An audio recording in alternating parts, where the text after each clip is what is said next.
Hello guys. कैसे हैं आप लोग। आशा करता हूँ आप सभी अच्छे होंगे और अपने एग्जाम्स की बढ़िया तैयारी कर रहे होंगे। तो गाइस है, आज है 24 सितंबर। तो आज से करंट अफेयर्स के नए सेशन के साथ हम लोग फिर से आ गए हैं। तो गाइस, अभी तक जिन्होंने हम लोग के चैनल को सब्सक्राइब नहीं किया है, शेयर नहीं किया है, तो प्लीज़ हम लोग के चैनल को सब्सक्राइब करिए और ज़्यादा से ज़्यादा लोगों तक शेयर करिए, जिससे हम लोग को मोटिवेशन मिल सके और हम लोग आप लोगों के लिए अच्छे अच्छे क्वालिटी वाले वीडियो आपको दे सकें। तो गाइस, सब्सक्राइब करिए, शेयर करिए और बेल आइकन पे प्रेस जरूर कर दीजिए, जिससे आप लोग को जो भी वीडियो की नोटिफिकेशन है आप लोगों को मिल सके गाइस। तो गाइस, आज है 24 सितंबर। तो आज हम लोग करंट अफेयर्स के नए सेशन की शुरुआत करेंगे। जैसा हम लोग ने प्रॉमिस किया था कि आपको पहले थ्योरी भी थोड़ी प्रोवाइड करेंगे, बाद में हम लोग उसके क्वेश्चन भी आप लोग को देंगे। तो गाइस, पहली थ्योरी हम लोग ने आज आप लोग के लिए जोड़ी है national single window system. National single window system का एक्चुअली में मतलब क्या होता है, जैसे एक्चुअली में होता क्या है कि जैसे जब भी हम लोग, जैसे सरकार या कोई प्राइवेट कंपनी कोई प्रोजेक्ट स्टार्ट करती है, जैसे मान लीजिए कि मेट्रो का कोई काम होना है। तो मेट्रो का काम क्या होता है कि पहले रेल बिछेगी, अगर वो रेल कहीं जंगल अंगल से होके जाती है तो फिर वो पर्यावरण मंत्रालय से उसकी अनुमति लेनी पड़ती है। रेल बिछती है तो रेल मंत्रालय से उसकी अनुमति लेनी पड़ती है। फिर उसके बाद पर्यावरण मंत्रालय से अनुमति लेनी पड़ती है। यदि वो रक्षा मंत्रालय से होके जाता है तो वहाँ से रक्षा मंत्रालय से अनुमति लेनी पड़ती है। तो इसका केंद्र सरकार ने क्या एक प्लान बनाया है कि अब अलग अलग जितने भी सरकारी विभाग है उनसे अलग अलग अनुमति न लेने की बजाय एक उन्होंने सिंगल पोर्टल बना दिया है कि आप अलग अलग जितने भी सरकारी विभाग है उनसे अनुमति ना लेकर आपको एक जगह से अनुमति लेनी पड़ेगी। तो इसे ही कहते हैं सिंगल विंडो सिस्टम।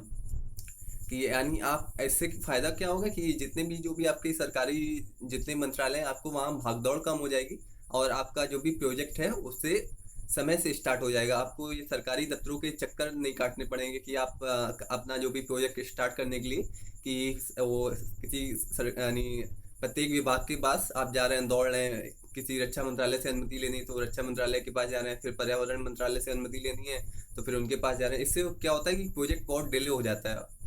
और इसे ही इस जो दिक्कत को दूर करने के लिए नेशनल सिंगल विंडो सिस्टम लागू किया गया है। तो आप इसे इस प्रकार से देख सकते हैं कि जैसे घर में अगर किसी को शादी करनी है तो वो पहले मम्मी से परमिशन ले, फिर पापा से परमिशन ले, फिर अपने बड़े भाई से परमिशन ले।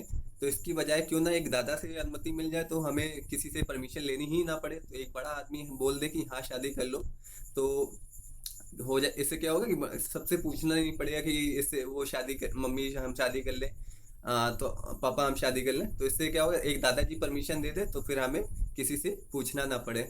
इसी प्रकार से इसको इस नेशनल सिंगल विंडो सिस्टम को देखिए कि हमें हर जितने भी सरकारी मंत्रालय हैं, प्रत्येक सरकारी मंत्रालय से अनुमति लेने के बजाय एक सिंगल विंडो सिस्टम बना दिया जाए। आप यहाँ पे परमिशन ले लीजिए बस, आपको और जितने भी अलग अलग मंत्रालय हैं उनसे परमिशन लेने की जरूरत ना पड़ेगा।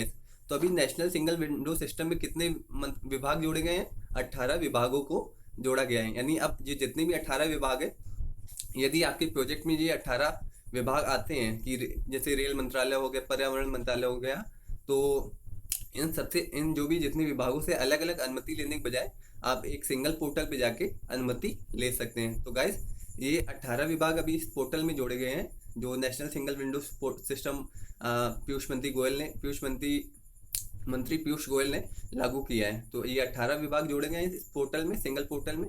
यानी ये जिन प्रोजेक्ट में ये 18 विभाग शामिल होंगे उनमें 18 अलग अलग विभागों से अनुमति की जरूरत नहीं है। आप सिंगल पोर्टल पे जाके अनुमति ले सकते हैं। तो इससे क्या होगा कि प्रोजेक्ट टाइम से स्टार्ट हो जाएगा। आपको अलग अलग विभागों के पास दौड़ने की जरूरत नहीं है। आप सिंगल पोर्टल पे अप्लाई करिए, आपको वहाँ से मंजूरी मिल जाएगी और आपका प्रोजेक्ट टाइम पे शुरू हो जाएगा गाइस। तो गाइस, इसका ये नेशनल सिंगल विंडो सिस्टम में केवल अभी 5 राज्य जुड़े हैं। ये अभी पूरे देश में लागू नहीं हुआ है। अभी सभी राज्यों ने जितना ये नेशनल सिंगल विंडो सिस्टम है इसे अपनाया नहीं है। तो गाइस, अभी केवल 5 राज्यों ने सिंगल विंडो सिस्टम को अपनाया है गाइस। तो guys, national single window system का फायदा क्या होगा?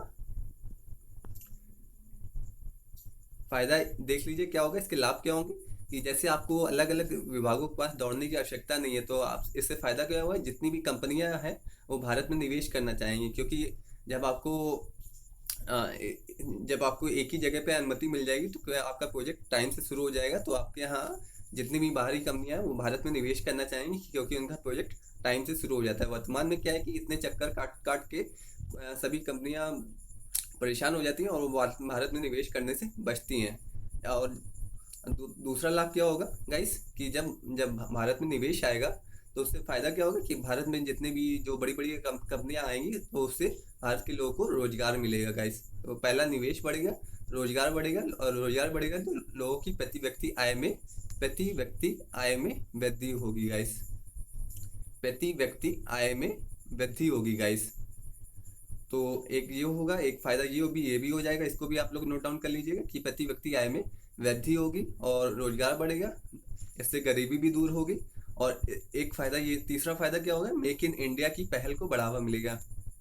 जब भारत में आपको जब भारत में निवेश होगा तो क्या होगा, इससे फायदा होगा कि जो भी मेक इन इंडिया पहल नरेंद्र मोदी जी ने शुरू की है तो उसको बढ़ावा मिलेगा कि भारत में सभी कंपनियां आके निवेश करेंगी तो भारत एक उत्पादन का हब बनेगा। तो इससे मेक इन इंडिया की पहल को बढ़ावा मिलेगा और ये सब चीज़ें हो जाएंगी तो भारत क्या होगा, आत्मनिर्भर भारत बनेगा गाइस।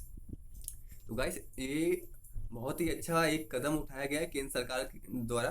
तो गाइस ये आज का बहुत ही महत्वपूर्ण टॉपिक है, इसलिए आप लोग इसे ध्यान से पढ़िएगा, क्योंकि ये जितने भी IAS या PCS एग्जाम हैं वो इन सभी एग्जाम के लिए बहुत ही इंपॉर्टेंट हो गया नेशनल सिंगल विंडो सिस्टम।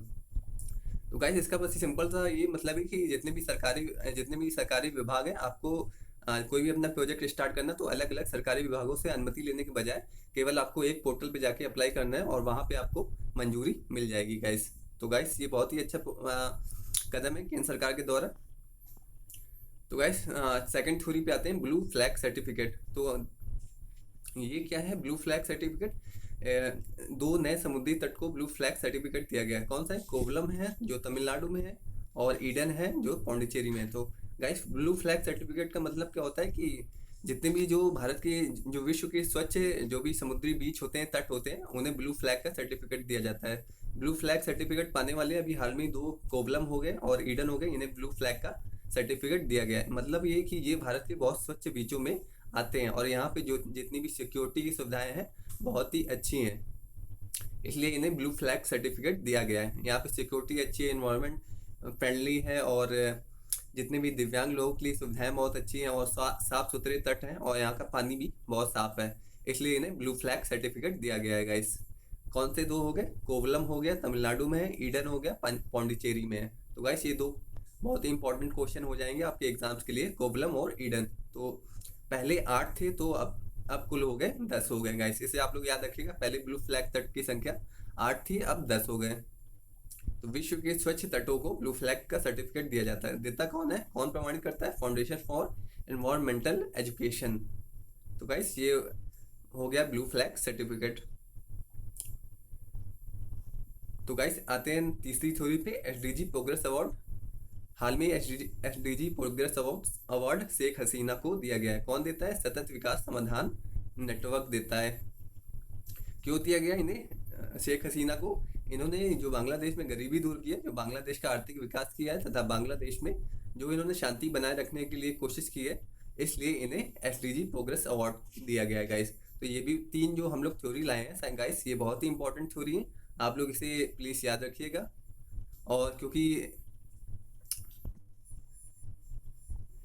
और सबसे इम्पोर्टेंट थ्योरी है नेशनल सिंगल विंडो सिस्टम। आप लोग प्लीज़ इसे अच्छे से याद करिएगा और अच्छे से समझ के याद करेंगे तो बहुत ही फ़ायदा हो जाएगा, बहुत ही अच्छा होगा।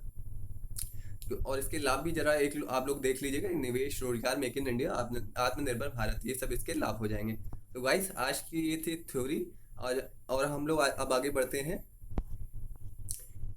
क्वेश्चन की तरफ। जो हम लोग करंट अफेयर्स के क्वेश्चन लाए हैं, इन्हीं थ्योरी, ये 3 इंपॉर्टेंट थ्योरी हो गए और हम लोग जो क्वेश्चन करेंगे जिससे आप लोग के करंट अफेयर्स तैयार हो जाएंगे गाइस। तो गाइस क्वेश्चन नंबर फर्स्ट की शुरुआत करते हैं। हाल में ही एशियाई विकास बैंक ने भारत की विकास दर को 11% से घटाकर कर दिया है। तो गाइस 10 सेकंड लीजिए, आप लोग इसका आंसर बताइएगा गाइस।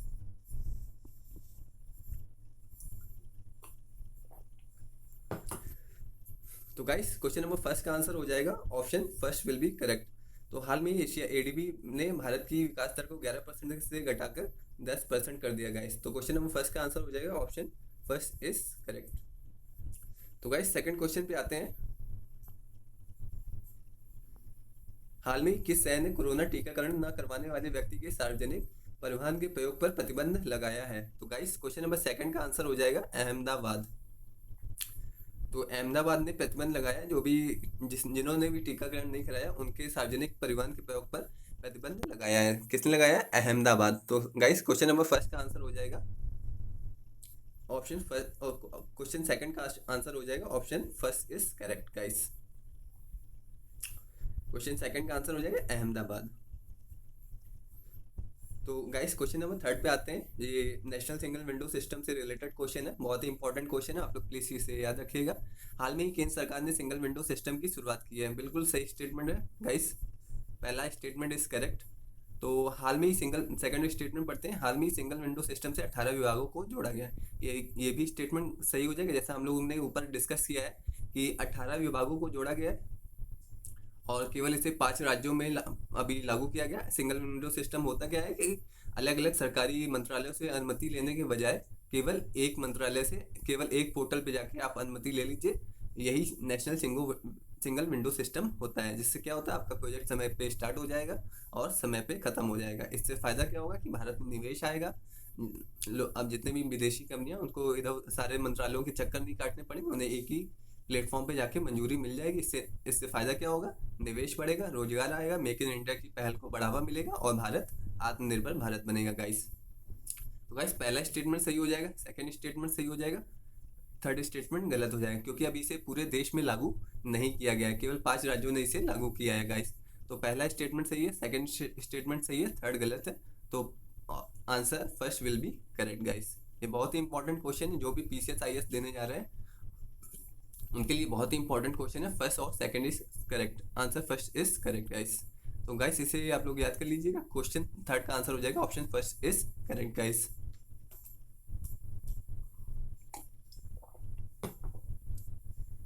तो गाइस क्वेश्चन नंबर फोर्थ पे आते हैं। हाल में किस संस्था द्वारा ease of doing business report का प्रकाशन बंद कर दिया गया है? तो गाइस 10 सेकंड लीजिए और सोचिए क्या होगा इसका आंसर।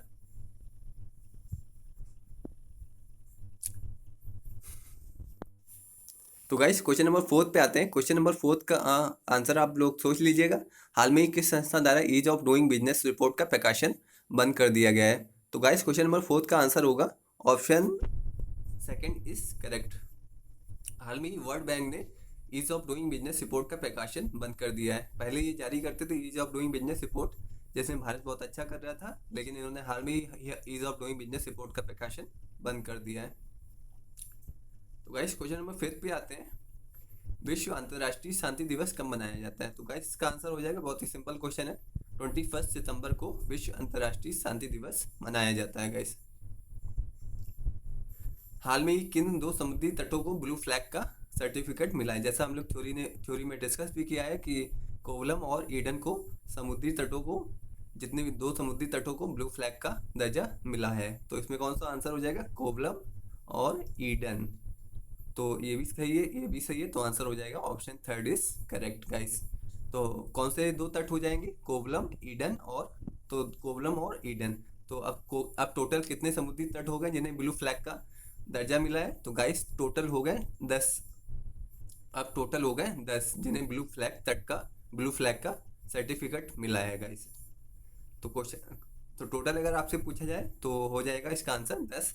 वर्तमान में 2 किन तटों को ब्लू फ्लैग का दर्जा दिया गया है? तो कोवलम और ईडन को ब्लू फ्लैग का दर्जा दिया गया है। तो क्वेश्चन नंबर 6 का आंसर हो जाएगा option third is correct guys.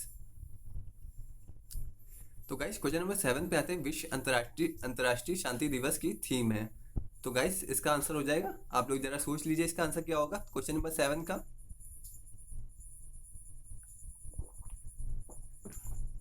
तो गाइस क्वेश्चन नंबर 7 का आंसर होगा ऑप्शन फर्स्ट इज करेक्ट।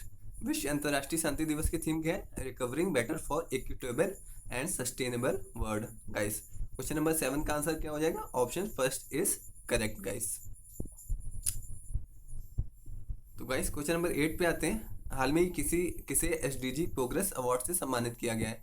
तो गाइस हम लोग ने ऊपर डिस्कस भी किया था कि शेख हसीना को एसडीजी प्रोग्रेस अवार्ड से सम्मानित किया गया है। तो शेख हसीना को क्यों किया गया? तो क्योंकि इन्होंने बांग्लादेश में जो गरीबी दूर की और जो वहाँ पे शांति स्थापित की, इसलिए इन्हें एसडीजी प्रोग्रेस अवार्ड से सम्मानित किया गया है गाइस। तो इसका आंसर हो जाएगा guys Sheikh Hasina will be correct answer.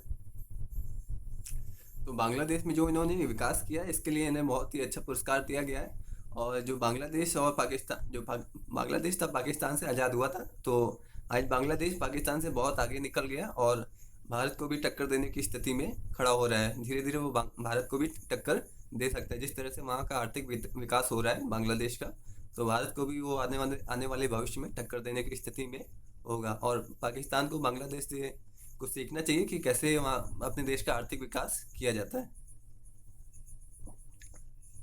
Bangladesh एक बहुत ही अब विकास की ओर बढ़ रहा है, तो इसके लिए हमें शेख हसीना को क्रेडिट भी देना चाहिए कि उन्होंने अच्छा काम किया बांग्लादेश में।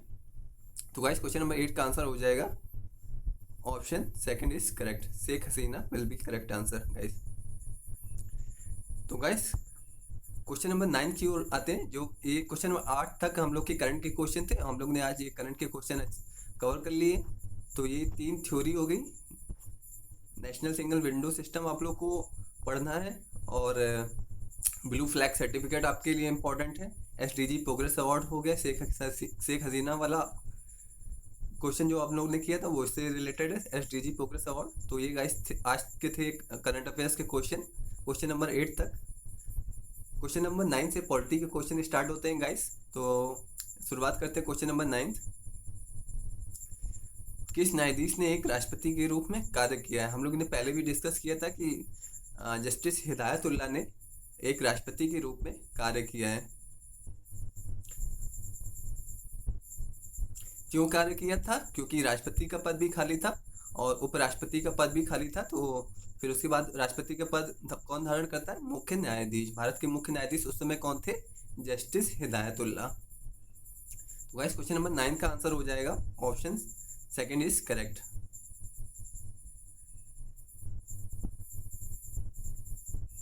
तो गाइस क्वेश्चन नंबर 10 पे आते हैं। निम्नलिखित में से किस राष्ट्रपति को मिसाइल मैन की संज्ञा दी जाती है? तो गाइस ये तो सबको मालूम ही होगा कि किस राष्ट्रपति को मिसाइल मैन की संज्ञा दी जाती है। तो गाइस इसका आंसर हो जाएगा अब्दुल कलाम। एपीजे अब्दुल कलाम को मिसाइल मैन की संज्ञा दी जाती है। गाइस बहुत ही इंपॉर्टेंट क्वेश्चन है। जो भी एसएससी और पीसीएस का एग्जाम देने जा रहे हैं उन्हें उनके लिए बहुत ही इंपॉर्टेंट क्वेश्चन है, एपीजे अब्दुल कलाम। तो गाइस क्वेश्चन नंबर 11 पे आते हैं। सर्वसम्मति से राष्ट्रपति बनने वाले पहले राष्ट्रपति थे?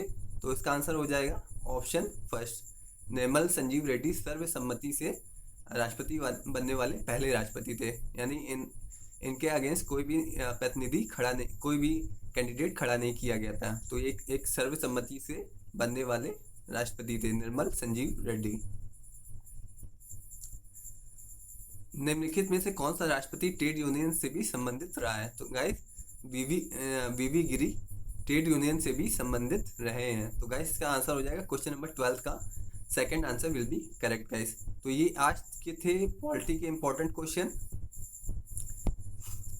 11 का आंसर हो जाएगा ऑप्शन फर्स्ट इज करेक्ट, निर्मल संजीव रेड्डी।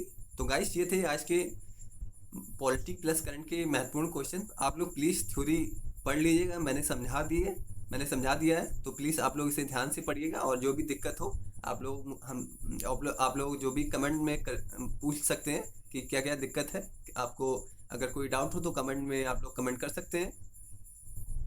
तो गाइस ये 3 थ्योरी बहुत ही इंपॉर्टेंट है, आप लोग पढ़ लीजिएगा। ब्लू फ्लैग सर्टिफिकेट और नेशनल सिंगल विंडो सिस्टम मैंने समझा दिया है। और आपको अगर कोई दिक्कत होती है तो कमेंट बॉक्स में कमेंट करके पूछ सकते हैं। Blue flag certificate, STG progress award. तो अभी तक जिन्होंने हमारे चैनल को सब्सक्राइब नहीं किया है प्लीज़ सब्सक्राइब करिए, शेयर करिए और बेल आइकन पे प्रेस जरूर कर दीजिए, जिससे आने वाले समय में हम लोग और अच्छे क्वालिटी वीडियोस डाल सकें और हम लोग मोटिवेट हो सकें। तो गाइस प्लीज़ शेयर, सब्सक्राइब और press the bell icon so that आप लोग को जितने भी नोटिफिकेशन है वीडियोस के वो आप तक पहुंच सकें। तो गाइस आज के थे ये करंट अफेयर्स के महत्वपूर्ण क्वेश्चन।